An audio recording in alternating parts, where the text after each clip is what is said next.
बनाते वक्त इस आदमी के हाथ पैर हमने बांध के रखे थे। क्या कहता है वो कि संविधान बनाते वक्त इस आदमी के हमने हाथ पैर बांध के रखे थे। इसके बावजूद भी इस इंसान ने जो है संविधान बहुत बढ़िया बनाया। अगर सोचो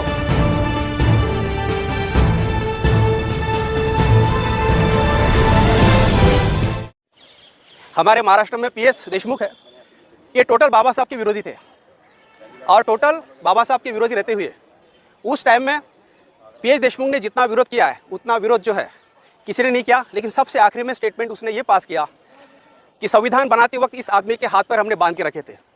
क्या कहता है वो कि संविधान बनाते वक्त इस आदमी के हमने हाथ पैर बांध के रखे थे।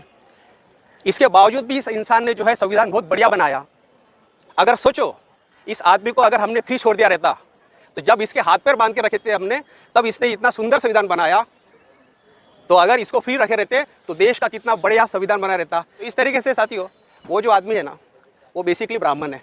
ब्राह्मण लोग बोलेंगे, किसी ने मुझे सवाल पूछा मनुवाद, अरे बाबा साहब का मनुवाद शब्द नहीं है, वो तो उत्तर भारत से आया, बाबा साहब ब्राह्मणवाद बोलते हैं सीधा। इसलिए सनातन वगैरह कुछ नहीं, ब्राह्मणिज्म का है, ब्राह्मण धर्म है। हिंदू धर्म कुछ भी नहीं, ब्राह्मण धर्म है। अम्बेडकर बुद्धिस्ट सोसाइटी और इंडियन अलायंस मूवमेंट का मैं फाउंडर हूँ।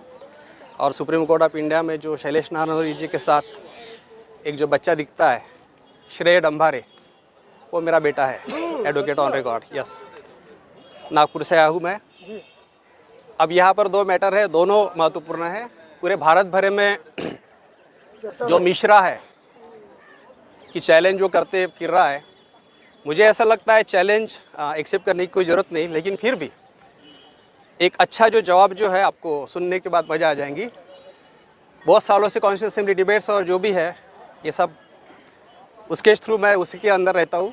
कुछ हिंदी में नहीं, उस टोटल इंग्लिश में पढ़ा मैंने, हिंदी में बाकी लोग पढ़ते हैं। तो ये मामला जो है बाबा साहब ने जो संविधान के मामले में 1919 में साउथ बोरो कमेटी आई थी, that was the franchise committee. Baba Saheb ने वहाँ पर एक fantastic piece of unique piece of constitution दिया। 1919 में बाबा साहब ने एक संविधान दिया। ये 1919 28 साल के बाबा साहब।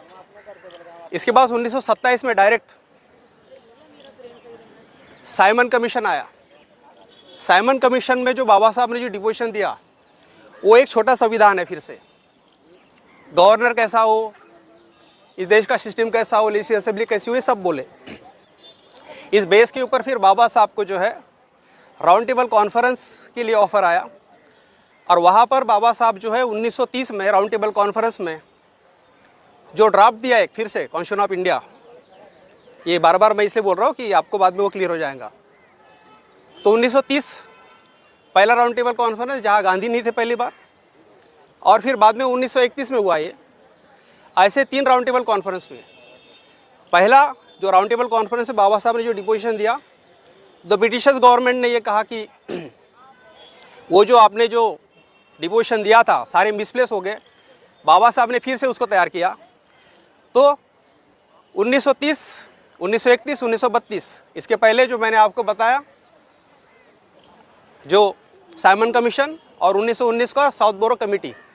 साउथ बोरो नाम का जो इंसान है वो अध्यक्ष था, इधर सर जॉन साइमन है वो अध्यक्ष थे, इसलिए साइमन कमीशन है। और बाबा साहब ने 30, 31, 32 यहाँ पर जो कुछ भी बोला है, इसी के मैक्सिमम जो पार्ट है गवर्नमेंट ऑफ इंडिया एक्ट 1935 में वो इंक्लूड हुआ। That was incorporated in the 1935 of government of India act. After that 1935 के बाद 1942 बाबा साहब जो है सेंट्रल लेजिस्लेटिव असेंबली, जो वाइसराय के जो असेंबली थी, उसमें बाबा साहब जो नॉमिनेट हो गए। और 1942 से 1947 तक जो बाबा साहब ने जो वेरियस जो वर्क किया है वो दर्ज है। 27 में जो साइमन कमीशन में ये देने के उसी वक्त बाबा साहब बॉम्बे लेजिस्लेटिव असेंबली, जो ये बताना मैं भूल गया, बॉम्बे लेजिस्लेटिव असेंबली यहाँ पर नॉमिनेट हुए। एंड बॉम्बे लेजिस्लेटिव असेंबली के ऊपर नॉमिनेट जो हुए तो वेरियस बिल बाबा साहब ने ड्राफ्ट किया। That is also called mini constitution of constitutions. तो ये मामला चल रहा 1919, 1927 Bombay legislative assembly, Simon commission, 1930, 1931, 1932 government of India act 1935। उसके बाद 42 से लेके 47 तक बाबा साहब जो है यहाँ पर लेबर मेंबर है। तो वहाँ पर भी बाबा साहब का फंटास्टिक काम है। दोनों पोर्टफोलियो बाबा साहब ने वहाँ पर मेंटेन किया, एक पीडब्ल्यूडी के cheap and member, labour member. इसके बाद गवर्नमेंट ऑफ इंडिया एक्ट 1947 ये जो ब्रिटेन में बना, इसमें बाबा साहब का जो है रिफ्लेक्शन है। यहाँ से जो 1919 से लेके 1927-28, 1930, 31, 32, 1935, 1947 टू 1942 से 47 तक गवर्नमेंट ऑफ इंडिया एक्ट जो भी चल रहा है, ब्रिटिशर्स लोगों की जो लॉ चल रहे हैं, ब्रिटिशर्स को मालूम ही नहीं था कि ये ज़्यादा से ज़्यादा कॉन्स्टिट्यूशन ऑफ इंडिया और सारा का सारा पूरा देश जिस आदमी के लॉ पर चल रहा है वो बाबा साहब अम्बेडकर के संविधान के ऊपर चल रहा है। मजा आ गया ना आपको?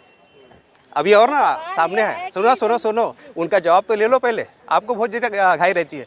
मेरे को बताओ ना, पूरा इंडिया भर में ये जो यहाँ से 1919 से सब ये जो चालू है, ये अभी तक किसने कोट किया है? मैं अगर नहीं आता ना दिल्ली में तो ये रह जाता ना आपका। अदरवाइज़ खाली आप फेसबुक के ऊपर और व्हाट्सएप के ऊपर खाली एक तरफा जो है गंदी गंदी गाली देते उस मिश्रा को, बरोबर है? तो बताने का मतलब क्या है, 1947 में गवर्नमेंट ऑफ इंडिया एक्ट, उसमें ये सब मामला आया। और उसके बाद बाबा साहब ने जो एक state socialism, states and minority कि ये जो पूरे जो राजा है ना 563, ये विलीन हो जाए प्रिंसली स्टेट्स, तो इसके लिए स्टेट्स एंड माइनॉरिटी जो दिया, मिनी ड्राफ्ट कॉन्स्टिट्यूशन कहते हैं उसको, स्टेट सोशलिज्म कहते हैं। और उसके बाद 19 अगस्त 1940 से उनको बाबा साहब जो है ड्राफ्टिंग कमेटी के जब चेयरमैन बने, उसके 6 महीने में बाबा साहब ने ये ड्राफ्ट कॉन्स्टिट्यूशन जो है इसको फ्रेम करके दे दिया। तो ये जो चल रहा है, ये 1919, 1927 Bombay legislative assembly, 1928 Simon commission, 1930, 31, 32 ये राउंड टेबल कॉन्फ्रेंस, उसके बाद 1935 में बाबा साहब का सब काम जो है उसमें रिफ्लेक्ट हो रहा है। 1942 से 47 तक बाबा साहब लेबर मेंबर है। और उसके बाद गवर्नमेंट ऑफ इंडिया एक्ट जो है, जो वहाँ पर ब्रिटेन में बना, उसमें बाबा साहब के विचार रिफ्लेक्ट होते हैं एंड स्टेट सोशलिज्म। और बाद में जो है ड्राफ्ट कॉन्स्टिट्यूशन बाबा साहब ने दिया। तो बाबा साहब जो है 1919 से लेके यहाँ तक इतने ज़्यादा ड्राफ्ट दे चुके हैं कि बाबा साहब को संविधान बनाना ये उनके बाएं हाथ का काम था। इसलिए बाबा साहब जो है संविधान निर्माता है, लेकिन फिर भी हमारे मध्य प्रांत नागपुर के एच.जे. खांडेकर, वो he was by caste Mahar, और वो कांग्रेस के पेडिग्री पर जो है वो पलता था। वो बाबा साहब से बड़ा नाराज था, लेकिन उसका फंटास्टिक स्पीच है कॉन्स्टिट्यूशन असेंबली डिबेट्स में, और वो कहता है कि आज तक जो है मनुस्मृति का लॉ था इस देश में, अब यहाँ पर जो लॉ चलेगा ये महार का लॉ चलेगा। उसके टोटल जैसे कि वैसे स्टेटमेंट बता रहा हूँ मैं। Since doctor Ambedkar is a Mahar, therefore Mahar जो लॉ है अभी इसके बाद बहुत अच्छा काम करेगा। ये एच.डी. खांडेकर का स्टेटमेंट है। उन्होंने, वो आदमी जो है बाबा साहब का बहुत ज़्यादा हेट करता था, क्योंकि वो कांग्रेसी था। वो चाहता था कि बाबा साहब कांग्रेस में आए। इसके बावजूद भी उसका जो स्टेटमेंट है वो मैंने आपको बताया बाद में, राजेंद्र प्रसाद का स्टेटमेंट और बाकी लोगों का स्टेटमेंट में, और एक इंसान का एक स्टेटमेंट में बता देता हूँ। हमारे महाराष्ट्र में पी.एस. देशमुख है, ये टोटल बाबा साहब के विरोधी थे। और टोटल बाबा साहब के विरोधी रहते हुए उस टाइम में पी.एस. देशमुख ने जितना विरोध किया है उतना विरोध जो है किसी ने नहीं किया। लेकिन सबसे आखिरी में स्टेटमेंट उसने ये पास किया कि संविधान बनाते वक्त इस आदमी के हाथ पर हमने बांध के रखे थे। क्या कहता है वो? कि संविधान बनाते वक्त इस आदमी के हमने हाथ पैर बांध के रखे थे। इसके बावजूद भी इस इंसान ने जो है संविधान बहुत बढ़िया बनाया। अगर सोचो, इस आदमी को अगर हमने फ्री छोड़ दिया रहता, तो जब इसके हाथ पैर बांध के रखे थे हमने, तब इसने इतना सुंदर संविधान बनाया। तो अगर इसको फ्री रखे रहते तो देश का कितना बढ़िया संविधान बना रहता। साथियों, कॉन्स्टिट्यूशन ऑफ इंडिया, इसका मसौदा ये लोकल का हो, देश का हो, लेकिन बनते बनते ये वर्ल्ड लेवल का ड्राफ्ट बन गया है। बाद में और एक रेफरेंस बहुत हमेशा बोलते रहते, लेकिन कई रेफरेंस है, लेकिन फिर भी टी.टी. कृष्णमाचार्य को जो है हम लोग ने कोट करना चाहिए। वो सीधा सीधा साफ बोलते, आप सब लोगों को मालूम है कि ड्राफ्टिंग कमेटी में 7 लोग थे। एक स्टेट के अफेयर के लिए वो उसमें बिजी था, एक विदेश में गया तो वो पोस्ट भरी नहीं गई, एक डी.पी. खेतान जो है वो मर गया, उसको भी भरी नहीं गई। तो इस तरीके से कुछ लोग हेल्थ की वजह से बाहर थे। ये टी.टी. कृष्णमाचार्य बोल रहे हैं, तुम्हारे बोल रहे हैं, तुम्हारा ब्राह्मण बोल रहा है। और वो बोलते वक्त ये बोलता है, 4 नवंबर 1948 की बात बोल रहा हूँ मैं, और वो बोलते वक्त वो जो है वो बोलता है कि ये सब जो है 6 लोग ठिकाने पर नहीं रहने की वजह से संविधान बनाने की सारी जो जिम्मेदारी है ये डॉक्टर बाबा साहब अम्बेडकर पर आन पड़ी। लेकिन जो हमारे लोग इसको कोट करते लेकिन दूसरा कोट नहीं करते। ठीक है कि कॉन्स्टिट्यूशन असेंबली जो है, सुनिए ना, मस्त मजा नहीं आ रही क्या? कॉन्स्टिट्यूशन असेंबली जो है आपका बंद कर दो, इनका चलने दो, नहीं तो मैं अपना नागपुर में जाके मैं लाइट में नहीं रहता हूँ भैया। हाँ, कॉन्स्टिट्यूशन असेंबली जो है बाद में बोधगया के बारे में जो है उसका बहुत बड़ा रिसर्च करके बैठा हूँ मैं, तो वो भी ज़्यादा महत्वपूर्ण है।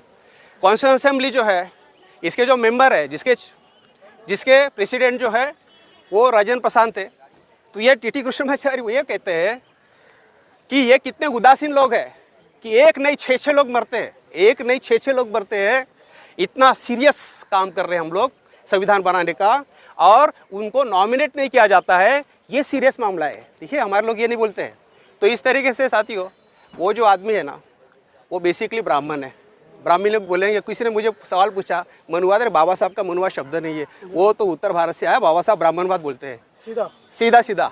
इसलिए सनातन वगैरह कुछ नहीं, ब्राह्मणिज्म का है, ब्राह्मण धर्म है, हिंदू धर्म कुछ भी नहीं, ब्राह्मण धर्म है।